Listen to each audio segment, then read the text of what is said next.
Looks like we're back to doing this. You know what a tier list is, right? I hope so, because I'm not explaining it, I'm just going to get started. The first game I'll be talking about is one I've been streaming recently, called Cross Blitz. I know I often complain about roguelike dick builders, and deservedly so, they're a dime a dozen, but I do think Cross Blitz really manages to stand out. The gameplay has been compared to Hearthstone and Slay the Spire by my chat, but I'll be damned if I've ever actually played those games, so I don't know if that's accurate. What I really want to talk about is that this game actually has a very in-depth story mode. It's a bit like that one movie Crash, or perhaps Sonic Heroes, where you play as different characters doing different things, but all these seemingly separate stories are tied together into a single larger narrative. You start with the lion pirate Redcroft, who gets roped into finding an ancient artifact in exchange for his freedom. Joining him is the pop star Violet, who's the protagonist of the next story, where she has to stop an imposter from ruining her brand.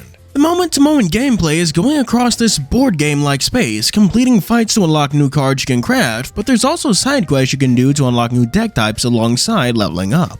I honestly started streaming the game because I thought it'd be a nice quick change of pace, but for some reason the story mode is honestly like 30 hours long. Each character story is unironically over like 5 hours long, and I really didn't expect that. And I'm not complaining because I do genuinely like the story. I know there's more to the game, like its roguelike mode, but I genuinely haven't gotten to that yet. It might bang, it might suck, I don't know, but for what we have right now, I'm gonna put this game in like A tier. The next game we're gonna talk about is one I made a whole video about, Cough, shameless plug, Cough. Its name is Ovis Loop, and its story is complicated, as it's more like lore from one of those FromSoft games. You awake as a strange, sheep-like creature in this apocalyptic world, chasing down Dr. Wolf, who dominates the wasteland and uses his own men for experiments. You slowly pick up piece after piece of information as you travel, finding out more and more about the true nature of what's going on. The gameplay is very frantic and kinetic, one where you have to react on a twitch to cut down hordes in your way. It honestly reminds me of a 2D Dynasty Warriors game. However, I will say that the bosses are notably hard, really requiring that I stop and actually learn how to fight them. The game is a lot of fun, especially for one that's still in early access, so we're going to put this one in A tier. A game I sort of streamed a little while ago is one I had my eyes on for literal years, I just never found the time to actually buy it. Its name is Ghost of a Tale, and it came out all the way back in 2018, and you can definitely tell. The game's graphics hit that weird spot of not looking bad per se, but still managing to look dated. The camera is also a whole mess to a freakish degree. I play video games pretty often, so I can control cameras just fine in most games. But the camera here was actually a bigger enemy than the actual enemies in the game, always finding some way to get stuck in a corner on some random object.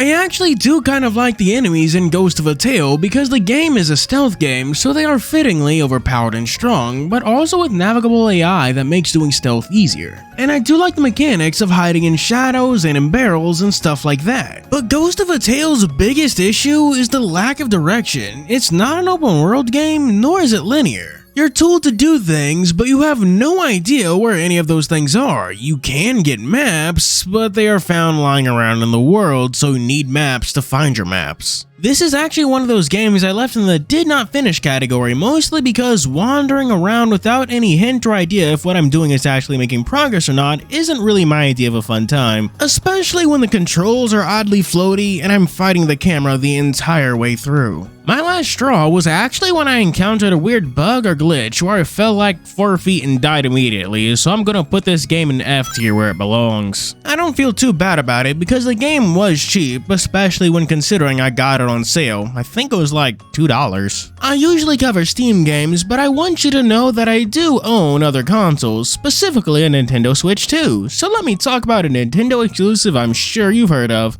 Animal Crossing. Animal Crossing is honestly a great game. It's like the polar opposite of Grimshire, which I know I mention frequently. If Grimshire is unrelenting stress disguised as a life sim, then Animal Crossing is genuinely one of the chillest games I've ever played. I think a lot of it has to do with its calendar system, where it encourages you to genuinely take it day by day, so there's no real deadlines and plenty of time to do things. But the game does make sure to give you clear goals and tasks, like collecting specimens for Blathers or simply making your house bigger. The fact that accomplishing all these tasks task is relatively simple is even better, since it means you never really have to stretch your brain, adding to the chill atmosphere. The characters really do help with that as well, for the way they just amble around and seemingly act on their own. Sometimes they're fishing, other times they're sweeping, and other times still they run up to you when they have something to say. It's genuinely really nice, making you feel like you're a part of a community where other people exist and do things of their own will. Any issues I have with the game are pretty small, like that whenever you break rocks, you get pushed back slightly, so you always have to take a step forward.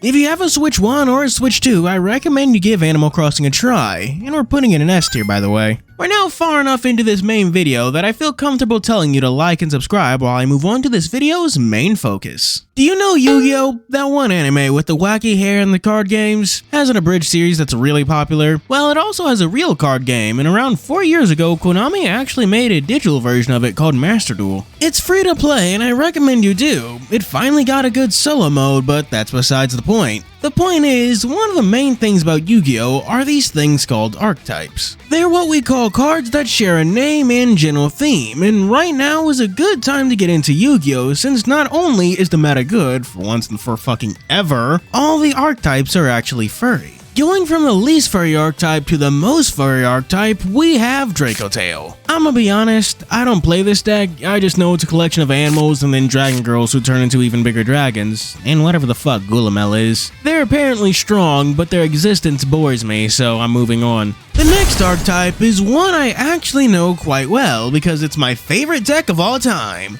Yummy! The lore behind them is that they're actually plush toys in a crane game. That's why Yummy Snatchy has you pay a small fee to pick out a specific Yummy. You're literally putting change in to try and get one of those cute little cups. The act is represented by a synchro monster, and these synchro monsters can actually send themselves back, symbolizing the toy slipping out of the claw's grasp. I find them a lot of fun to play since they're essentially always moving. You're always summoning more monsters and getting stuff done, so you're always interacting with your opponent. I'm gonna be honest, half the reason I love these things so much is that they are actually cuter than God. Look at them. I said look at them! The next archetype is a bit different from the rest since it's usually combined with another one. The base archetype is Vanquish Soul, which is based on fighting games. Their boss monster, Caesar Valius, is Susanoo from BlazBlue, like straight up. They function by revealing cards from their hand, and they did struggle with it in the past, but thanks to a certain pack of furries, Vanquish Soul can now dominate. The pack of furries being the newly released canines, who are a group of werewolf cops. Their entire gimmick is treating your opponent's hand like a crime scene. Noroi has an effect to look at it, and the two big dogs of the archetype, Azuna and Lupus, have the ability to special summon themselves if your opponent activates something in the hand. They quite literally see your opponent commit a crime and then take to the streets, letting you make Ripper before your turn even starts. I always say you can tell K9 was made by a real furry because it includes a token woman, and that you can tell K9 was made by Konami because the token woman is the waifu, who's probably the most important card in the deck. Usually that's where K9 ends because they tend to work better as a part of something else, but if you dig deeper into K9, you can make K9 a hound. You can even go further and make the shirtless bastard from this video's thumbnail if you want to close out a game. There's more cards to the archetype like Lantern and Jokul, which are useful for pure canine builds, and they even have an XE to themselves, but it sucks so no one really plays it. There is one more canine card that's in the physical game but not in Master Duel yet, called Canine EX Ripper being Azuna's super werewolf form like the shirtless one is for Lupus. You know, I've just now realized that we don't have Noroi's werewolf form, like, at all. Not just a super werewolf form, but she doesn't have anything like a regular werewolf form. It's gonna bother me forever now. K9 is honestly a step in the right direction for Yu-Gi-Oh! As a whole, where it encourages more interactions in the few turns Yu-Gi-Oh! Tends to have. I won't lie and tell you Yu-Gi-Oh! Is easy to get into, but right now is probably one of the best times to do so. Man, that was a whole lot of Yu-Gi-Oh! For one video. Now you know what it's like to listen to one of my live streams, because I have a bad habit of talking about it during those. Oh, and by the way, we're putting Dracotail in C tier, Yummy in S tier, and Vanquish Soul K9 in B tier. Now, since I just whinged about Yu-Gi-Oh! For too long and probably killed this video's analytics, it's time for me to boost that click-through rate by busting out Old Faithful. Get on out here, Housamo, Daddy needs the views. Sometimes I forget that not all my viewers know what Housamo is, since I originally used to make my entire channel about that, but for those that don't know, Housamo is short for Tokyo Afterschool Summoners, which is a Japanese gacha game, you know, one of those online gambling machines. Do you know Fate Stay Night?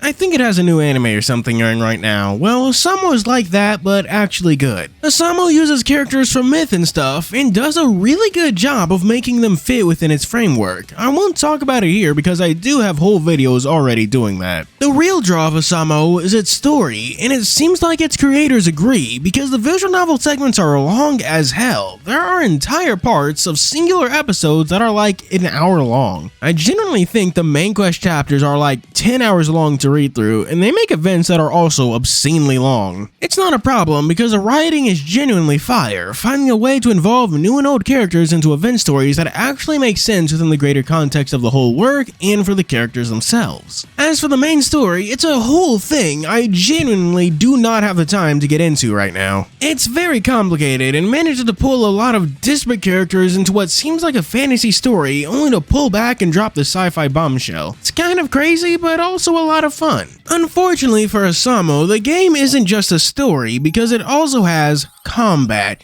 You can't see right now, but I'm using air quotes around that. The combat is like a sliding puzzle. Sure, there are buffs and skills and stuff, and the combat is unique, but there is a reason you have not seen it anywhere else. It's generally not that good. Even the devs seem to know this because the event battles are glorified cutscenes. The story is S tier, but the gameplay is like D tier at best, so we're going to average it out to like a B or an A, depending on how I feel that day. The next game I want to talk about is one I actually didn't plan on covering. It's just that someone in my Discord mentioned it's getting a new DLC. So why not be a timely little fellow and cover the game? That game being the Little Gator game. The game is all about a young boy who's spending the day at the park with his busy older sister. She's got college projects and stuff, so she can't play, so instead our little gator decides to run around the park and find friends to play with. From a gameplay standpoint, it is very similar to Breath of the Wild, but without the combat. You can run, jump, climb, and even shield surf to get around the park, exploring every nook and cranny you can find.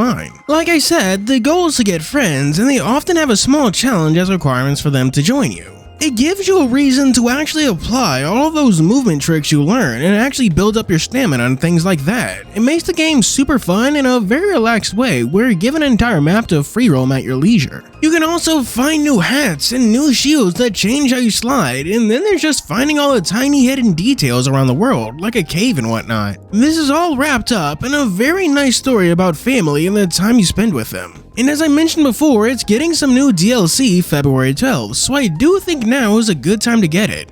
I will be rating Little Gator game in S tier. It is genuinely one of my favorite games of all time. I will say that it is fairly short, but I will also say that I don't think it needs to be any longer. And our final game will be one I hope you've heard of because it is a genuine treasure. It's called 9 Souls, and it's the one I've been using as B-roll this entire time. 9 Souls is all about the Solarians, a race of Chinese-themed cat people who are on the brink of extinction thanks to the Tianhou virus. Their last bastion of hope, Nu Kunlun, was supposed to be led by the 10 Souls who would find a cure while the rest slept in stasis, but something has gone wrong. One of the souls, Yi, is on a bloody revenge quest, ready and willing to cut down his former comrades for reasons only he knows. It's a Metroidvania, but a fairly linear one like Guacamelee or Tribal Hunter, so don't expect to get too lost. The real joy of the game isn't in the exploration, rather it's in the stellar combat system which takes a page from Sekiro's book and is all about parrying. I think it's the only other game to actually use parries as well as Sekiro, incorporating them in an innovative way where a failed parry gives red health you can recover while a perfect parry doesn't. The game even has super parries, which you can charge up, requiring delicate timing but doing wonderful damage against bosses, usually stunning them for a prolonged period of time so it can get in your hits. The game even has a unique aesthetic described by the game itself as Tao Punk, where Chinese mysticism is blended with dystopian technology. And its story is so good, it's all about reflection and the regrets we have on the eve of our lives. It's one of the best Metroidvanias I've ever played, right up there with Metroid Dread and Silksong. It's an easy S tier and probably the best game on this list by a decent margin. Let me go ahead and do our Patreon shoutouts where we have Wolfrix, McCoides, Garen LaFay, Charon, and Zora Chow, the Full Metal Alchemist. Thank you for watching, do be sure to like and subscribe. As always, this is your host Furry, signing out.